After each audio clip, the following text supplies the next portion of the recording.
It's very easy to manage. People do these protocols for years, for years. I mean, how many men are under medical supervision where they take 250, 300 milligrams of testosterone, DHA, pregnenolone, growth hormone, something to control their blood pressure if needed. And their blood work parameters look absolutely fantastic. But you can build so much fucking muscle on this protocol if your training and nutrition and supplementation is on point. Vigorous Steve here. Another video you've all been patiently waiting for: how to actually design your first cycle. Enough edging, get ready for the money shot. But before you do, please like the video, leave a comment for the algorithm, and consider subscribing if you haven't already. And if you want to support the channel, you can do so by joining either the YouTube or Patreon memberships, where you can vote for upcoming deep dives, or join the weekly Vigorous Q&A, which is always on Saturday. Okay, first things first, a quick refresher of the previous two videos, in case you didn't watch them. Make sure you're healthy. Make sure you're below 12% body fat. Make sure you have longitudinal data of your blood work parameters, and you know how to keep yourself healthy with health supplementation and dietary interventions or lifestyle changes. Make sure you've been training for a while with progressive overload and your logbook is full with longitudinal data. You've been going stronger and getting more muscular along the way. Some of the bodybuilders in your gym are giving you compliments. They think you're on cycle, but in reality, you're not, because you've been training for a couple of years already and you've done a couple diets, drug-free. All the separation and the muscularity is there, but it's patiently waiting for some anabolic incentive to grow super physiological, right? Get all of that out of the way first. When you're ready for your first cycle, you're actually ready, really ready, then you can get started with a boatload of different options. Look at all of these steroids you can choose from. Look at all of these selective androgen receptor modulators you can choose from. Look at all these pro-hormones you can choose from. But let's keep it simple. Let's start with testosterone first. And the same rules apply as designing your hormone replacement therapy protocol, which I discussed in the previous video. You don't have to do encolomerphene or HCG monotherapy if you want to go on a steroid cycle and you consider yourself a bodybuilder, you're part of the fitness industry. You don't do this because you're androgen deficient. Your testosterone levels are actually quite good because, again, you're healthy, you've been training hard, and you've been paying attention to your diets. Everything is in place. You just need a little bit more, right? And your testicles are willing to provide you. It's still recommended to try some encolomerphene monotherapy or HCG monotherapy, but I totally get it. If you don't want to do that, you want to skip that part, you go straight on HRT plus 250 tests, 250 IUs, that's per week, right? Daily microadministrations, 250 milligrams of testosterone and a cypionate per week, more than TRT clinics are willing to prescribe, but more than enough to elicit an anabolic response. 250 IUs HCG 3 times per week, Monday, Wednesday, Friday, 25 to 50 milligrams DHEA, either morning or evening or split of the dose. 10, 12.5, 25 milligrams pregnenolone, morning or evening, or splitting up the dose, and maybe some growth hormone later on. But start with testosterone, cookie cutter hormone replacement therapy first to see how you respond to bioidentical hormones in a super physiological level. Let's see what happens, right? Hopefully you got your health in order so you don't have to worry about anxiety, insomnia, acne, hair loss, gynecomastia, or all of the other side effects which are commonly associated by taking anabolic-androgenic steroids, even if they're bioidentical, in super physiological amounts. Yeah, you should have watched those first two videos. But if you're well aware, you're starting with this HRT protocol. Maybe a couple weeks into it, you add in growth hormone to elicit more of an anabolic response, get this synergy between your testosterone and the growth hormone. So instead of taking 250 milligrams to 500 milligrams testosterone, you add in 1 to 2 IUs, 3 IUs of growth hormone on top to get synergy between both compounds. Steroid cycles works as following. You take a multitude of different compounds to elicit synergy through different anabolic pathways. We have the androgen receptor, which we can hit with anabolic-androgenic steroids or selective androgen receptor modulators. We have the estrogen alpha and beta receptors, which we can hit with, well, estrogen, allegedly anadrol, or testosterone and ecdysterone, right? Things worth looking into, albeit that testosterone and ecdysterone will probably not elicit an anabolic response on top of the testosterone replacement therapy or hormone replacement therapy plus or actual steroid cycle that you're already on.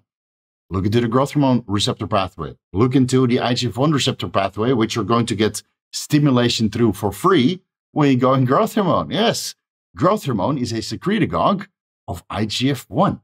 If you go on exogenous growth hormone, or MK677 for that matter, which, I would rather have you use pharmaceutical growth hormone instead, but if you can't afford that, MK677 is a good alternative, although you need to check your blood glucose levels frequently and really have good grasp on your blood work parameters, but we'll do a separate video on how to manage all of that in the near future.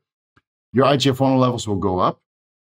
And then the last thing you can look into is insulin, the insulin pathway. Now, maybe the progesterone pathway you can look into slightly because collagen synthesis does occur through the progesterone receptor pathway. You can look into progesterogenic 19-ors, Trenbolone, Nandrolone, Testosterone, check drops, but all of those are not for your first cycle. So even though there's a laundry list of steroids, SARMs, and pro-hormones you can choose from, let's just stick with test, dude, because you have no experience. You need to get your hands dirty, and the best thing to get your hands dirty with is with hormones that your body is already producing in super physiological amounts. You start low and build your way up based on response.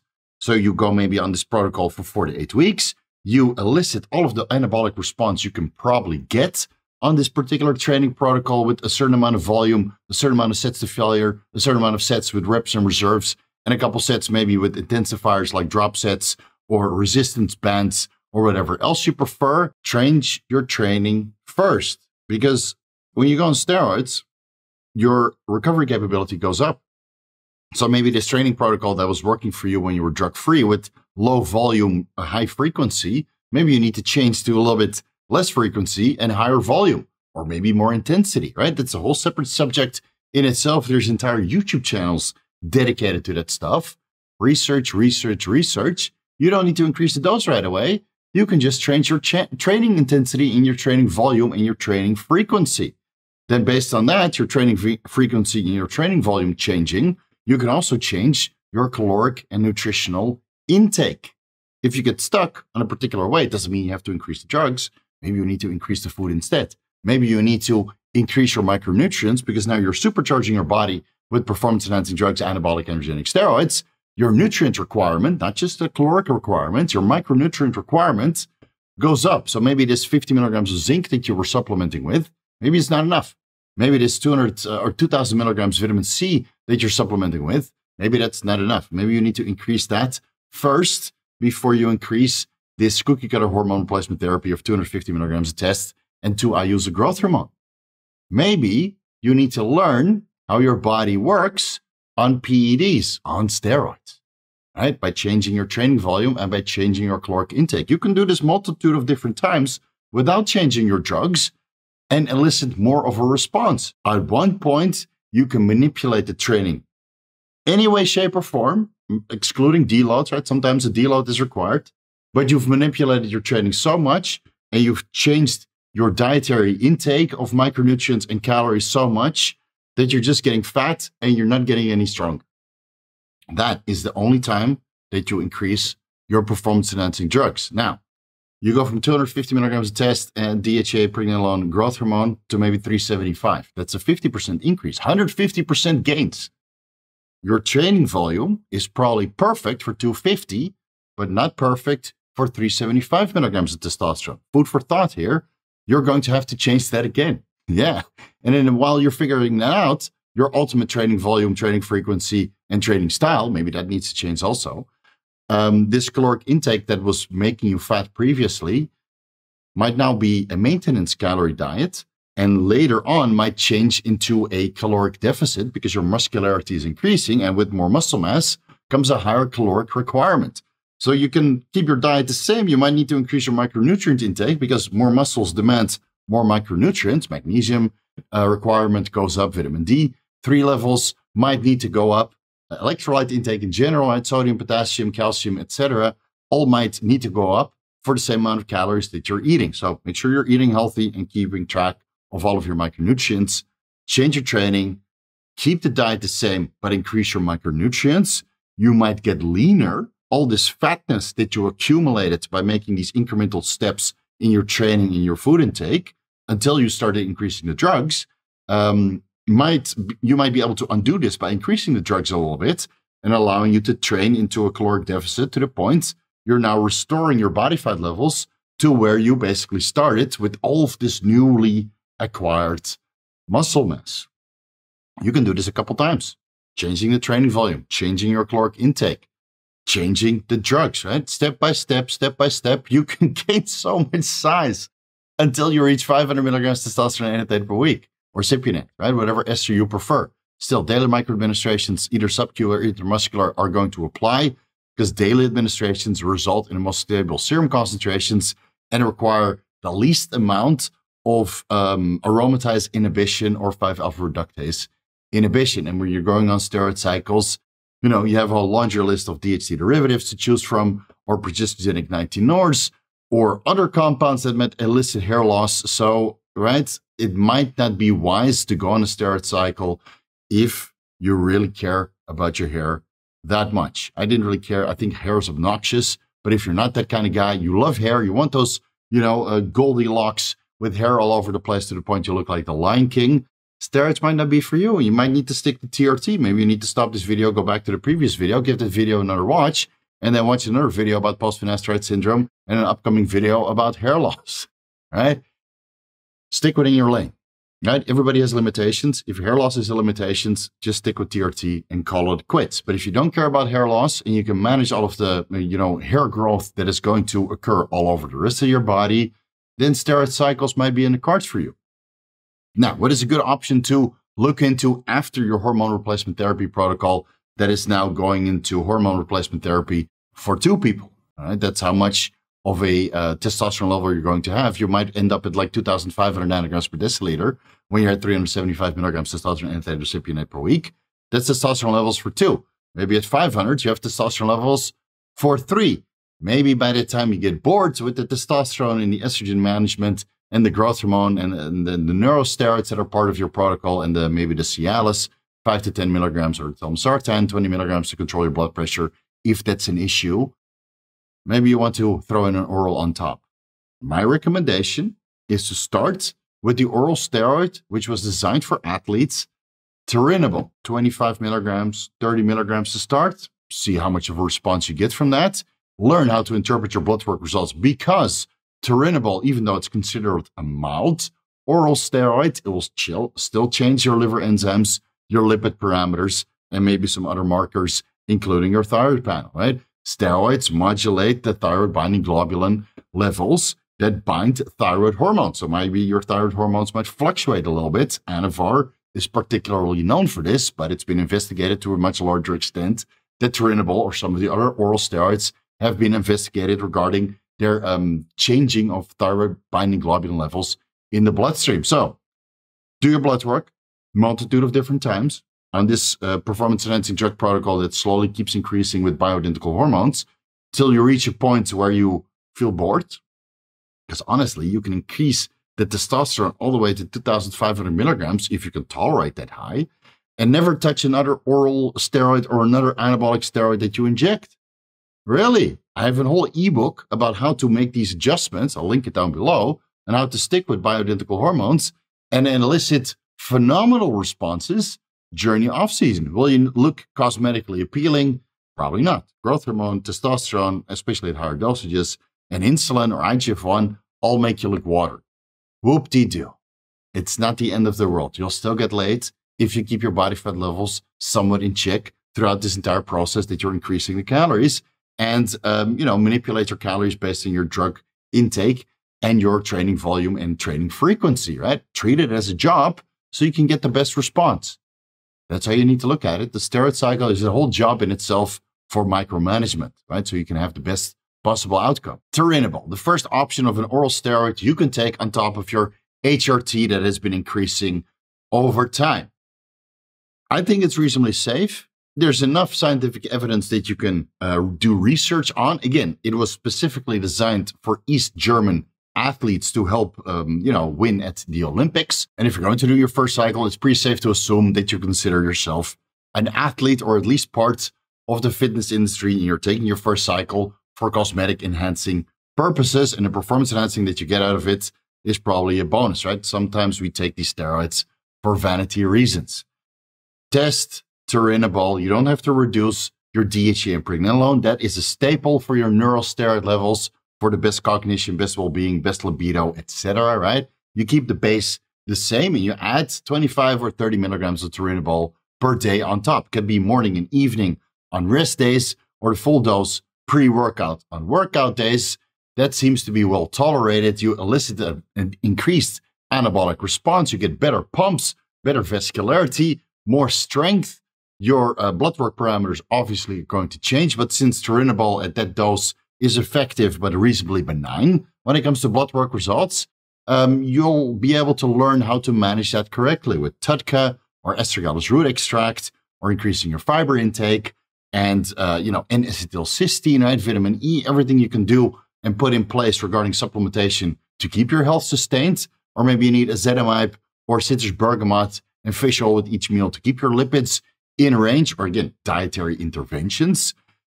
Once you learn how to do that on Turinabol, you can proceed to other oral steroids or maybe add in an injectable on top of your testosterone, and thus help you manipulate your estradiol levels with another injectable. Primobolan, masterone, boldenone are all particularly good to help you keep your serum estradiol levels in range when you add them on top of your testosterone base in a 1-to-1 ratio, excluding the HCG that you've been running as part of your HRT protocol to sustain testicular function.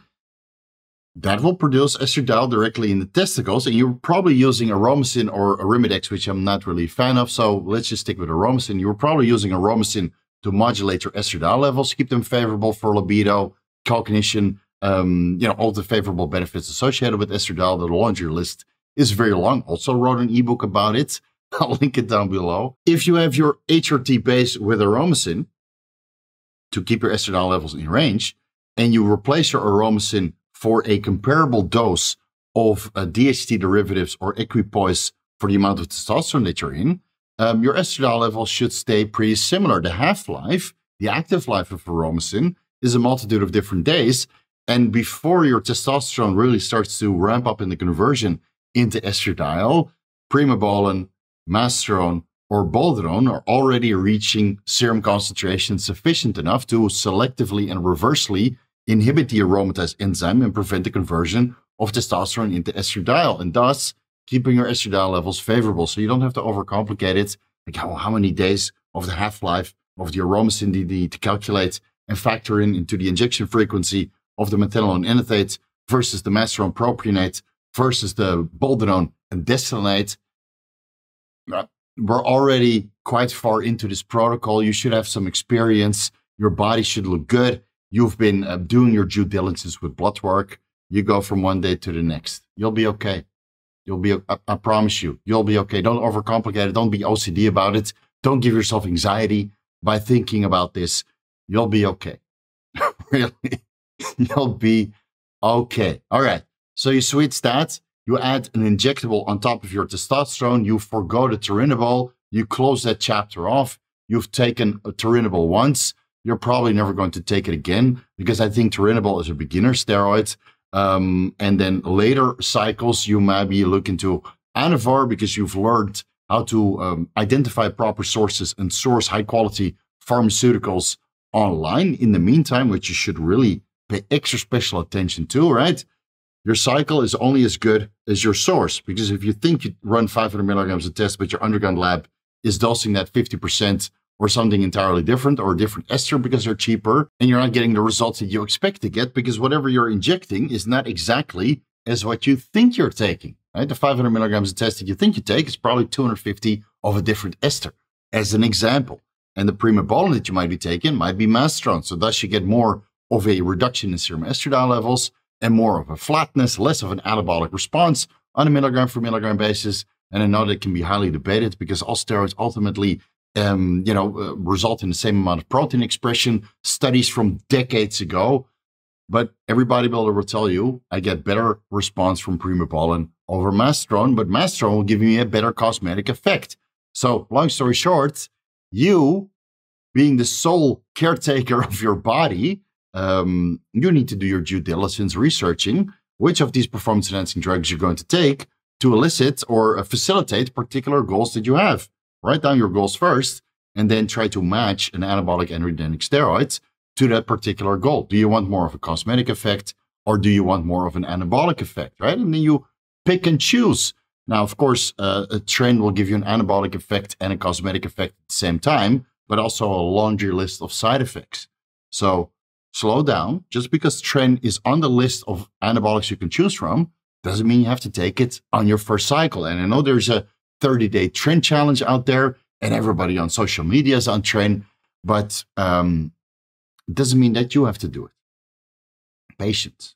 Slow down. I know you're excited, right? You already made that decision to open Pandora's box. There's all these steroids you can choose from, and trend's right there. Everybody's talking about trend. Everybody romanticizes trend, but you like the experience with your own body to handle the Trenbolone sandwich properly, right? That's maybe your 5th cycle. Or if you want to do a bodybuilding competition where you've already taken a couple other performance-enhancing drugs, gained the experience on how you respond to them, how to manage your blood pressure, all of the side effects, and your blood work parameters, which are surely going to change. If you go into this contest prep under the guidance of a contest prep coach, you end up, 6% body fat, and then the Trenbolone sandwich comes in, then you're probably going to have a good outcome because you're stepping on stage, absolutely shredded, dice to the socks, looking freaky deaky good. But until that time comes, trend is off the menu. I'm sorry to burst your bubble and be such a party pooper, but Trenbolone is not for you yet. Earn it. Earn it, earn it, earn it. There will be a time and place when Trenbolone comes into the picture if you want to compete or do an off-season where you need a little bit of Trenbolone for IGF-1 receptor sensitivity because you've already exhausted all of the other options. You're on high test, high growth hormone, insulin, and IGF-1 potentially, right? Then a little bit of trend goes a long way, but that's years down the line. We're sticking to our first cycle here. My sincere recommendation would be test HRT first, Turinabol second as the first oral steroid of choice for maybe 6, 8, 12 weeks at a low and effective dose. You learn how your body responds. Then maybe Primobolan as a second injectable. Again, assuming you can find legitimate, but it's up to you in the meantime that you're doing all of these experiments with your own body to do your due diligence on how to recognize high quality sources, because quality Primobolan isn't that hard to find. It just costs more than everything else.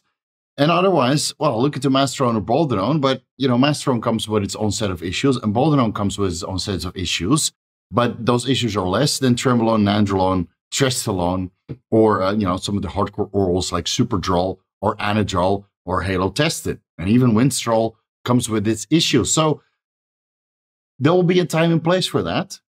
Relax, build your base, build your physique. Hopefully you build a good foundation as a drug-free bodybuilder for a couple of years, right? We discussed that already, so let's not bore you with that.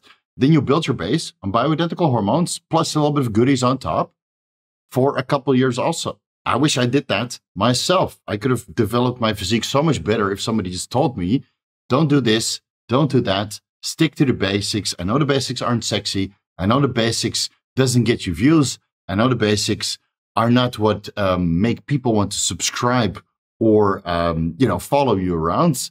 But the basics, the boring stuff, the repetitive stuff, that is what's going to get you results. And your body was built on bioidentical hormones, so don't deviate too far from it, or at least stick with pharmaceuticals that are still FDA approved, right? Or at least at one point or another were FDA approved. So you basically have Test, Primo, and Anavar to choose from. But the reason why I didn't put Anavar in the beginning is because sourcing might still be an issue for you, and Turinabol is not as commonly faked as Anavar is, and it's also cheaper, so you don't have to break the bank on your first cycle because you'll be doing blood work all the freaking time if you're responsible about it. Now, regarding the duration of your first cycle, that is a little bit to be debated because some people would recommend a 3-month first cycle.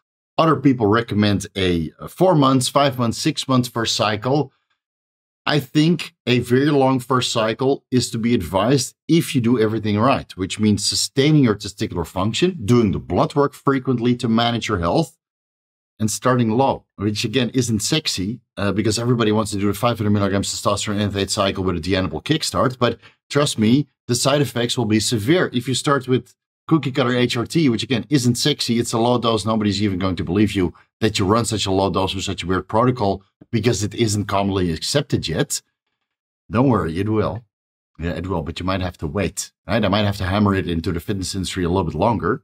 At one point, that will be commonly accepted, like, oh, it's such a conservative plan, but if you did everything right regarding the training and the nutrition and your supplementation, you will get a great response, just like I got a great response when I started with this very similar protocol of 1 ampule of testosterone per week when I was already training drug-free for 11 years, right? Everything was in place. All I needed was to add in a little bit of steroids to grow further.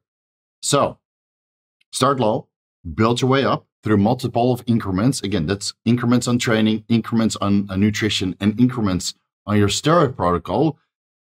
When you reach maybe a 4-month mark, you add in a little bit of Turinabol. I think that's okay, right? Because your blood work parameters should look pretty good at the 4-month mark if you stick with testosterone, HRT only. It's very easy to manage. People do these protocols for years. For years. I mean, how many men are under medical supervision where they take 250, 300 milligrams of testosterone, DHA, pregnenolone, growth hormone, something to control their blood pressure if needed. And their blood work parameters look absolutely fantastic. But you can build so much fucking muscle on this protocol if your training and nutrition and supplementation is on point. Your blood work parameters look great and your physique looks great as well. You do this for 4 to 6 months. You add in an oral of Turinabol or Anavar if you can source it and you're 100% sure that your Anavar is accurately dosed in the actual active pharmaceutical ingredient being oxandrolone. Right? Go for it. Please go for it. I love oxandrolone if it's pharmaceutical grade or produced in a compounding pharmacy. Legit. Gains aplenty. And after 4 to 6 months on HRT plus, I'm sure you're going to elicit a great response, whether that's Turinabol or oxandrolone. Try that for a couple of weeks, see how you respond, do a couple more rounds of blood work, maybe increase your testosterone levels along the way, right, by another increment of your exogenous testosterone administrations through daily subcutaneous injections, manipulate your training, manipulate your diet, make the most of this very simple HRT and an oral steroid cycle that you're now currently on. Now we're maybe 6 months, 7 months, 8 months into your first cycle. Take your oral steroid out because your lipids will probably be worse and your liver enzymes will probably be worse. But through self-experimentation and, intelligent use of the over-the-counter supplements which are available, you should be able to manage it. You take the oral steroid out, you add in something like Mastestrone or Primobolan, depending on your preference and what you're able to source, and then continue for another 3 to 6 months. Because I don't think your blood work is going to be that bad. The amount of muscle that you can gain on a sub 500 milligram anabolic-androgenic steroid cycle over the duration of a year, stellar, phenomenal. But it's not appealing. It's not sexy. It doesn't sound exciting. Everybody wants to go to this 2000 milligram cycle, which you don't really need to do unless you're a couple of years into your performance enhancing drug journey. I've coached so many people when I was still coaching through their first cycle, men that have earned it, right? They did everything right. We fixed their nutrition first. We fixed their training volume. We fixed their supplementation protocol. Their testosterone levels went up slightly. They made as many gains as they could drug-free. I got them through their first cycle. They're on a cycle super modestly for a year. Test, Primo, Anavar, GH. Maybe at one point insulin, again, under my guidance, because I'd rather have you use insulin under my guidance than increase the steroids to dosages where health starts to get compromised. Again, you guys are probably going to think I'm crazy, but if you're a good coach and you know how to manipulate your client's blood work and guide them properly, I don't think there's anything wrong with insulin if this client proves to themselves that they're doing everything right and they're highly dedicated to the lifestyle. I'd rather put them on insulin than throw them under the bus with SARMs or pro-hormones or very heavy oral steroids or super high steroid cycles, which are not required when you keep your steroid dosage moderate with a little bit of growth hormone and a little bit of insulin. But I understand that's up for debate. Not everybody's going to agree with me, but don't worry, you are probably not under my guidance, not making those stellar gains with having your blood work parameters in range. So if you're doing it by yourself, right, following some of the advice in this video, stay healthy, manipulate your blood work and all of the variables you can for about a year and look at your before and after. Yeah. Sick. Fucking sick. You can't even believe your own physique. if you did everything right, the amount of gains that you make over the year with a sub 500 milligram steroid cycle, stellar. Nobody will believe you. Everybody thinks you're full of shit.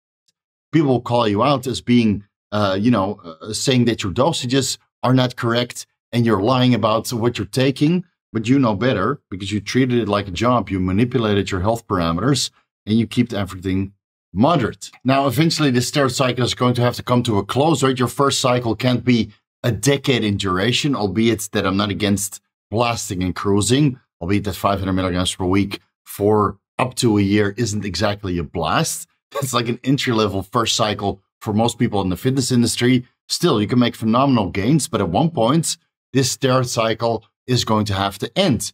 You can decide if you go back to a cruise or come off completely, right? Post-cycle therapy, I have many videos about this on this YouTube channel. Give them a watch. Start to prepare because mentally, it's quite tough. And if you don't want to undergo post-cycle therapy and undergo this roller coaster of hormonal fluctuations where your testosterone levels are basically bottomed out and then you have to use selective estrogen receptor modulators, which might elicit some sort of femininity response in the brain.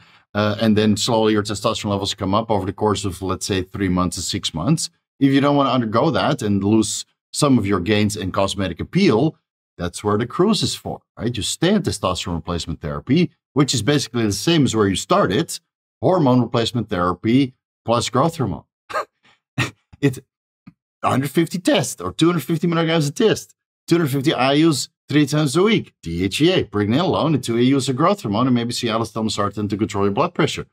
That will sustain all of the muscle mass that you've built over 1 year, assuming that you're in a caloric surplus. And doesn't have to be a steep caloric surplus to the point you get morbidly obese fat, despicably large, Michelin man-like at the end of your cruise. Can be as little as 100, 200, 300 caloric surplus based on your training intensity of that particular day. Right? And otherwise, it might be also recommended to be in a slight caloric deficit because, well, let's be honest, on the cruise, you're not going to increase the muscularity that you've built on this 500 milligram first cycle. You're just looking to maintain. So maybe it might be better to get your body fat levels a little bit lower over the course of 3 months that you're cleaning out and improving your blood work parameters.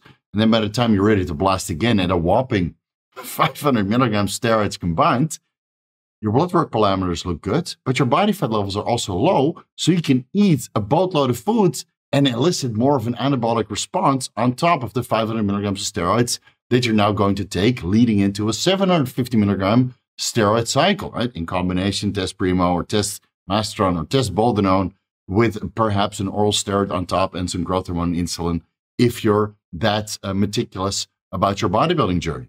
So this cruise will have to take place eventually.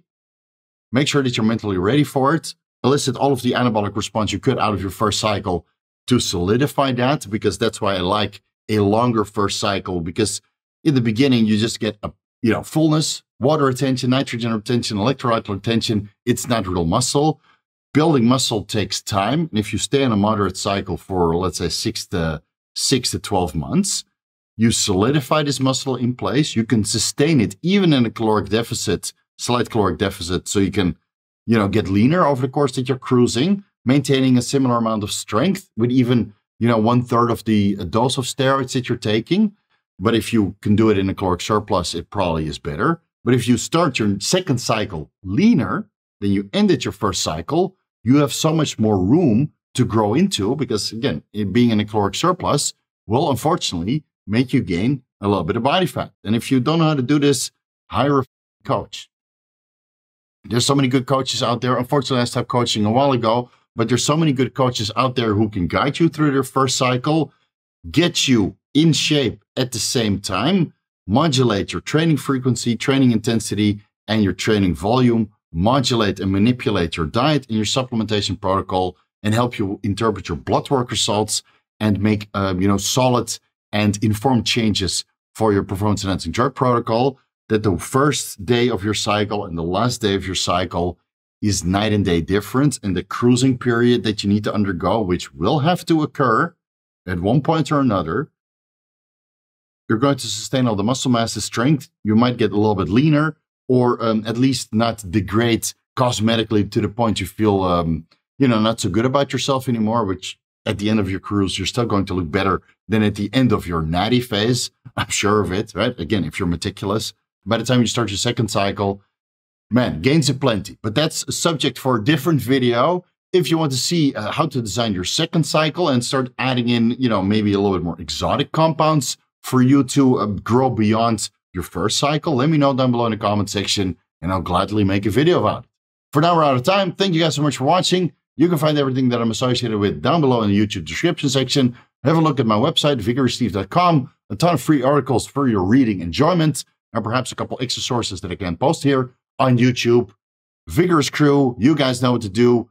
A front double bicep for you guys. This is not my first cycle or my second cycle, but after taking steroids for over a decade, you're able to sustain quite a lot of muscle mass if you keep up with your training intensity and your supplementation. Let's not mention that I'm on IGF-1, which is not for your first cycle. That's for a couple cycles down the road. Thank you guys so much for watching, and I'll see you in the next video.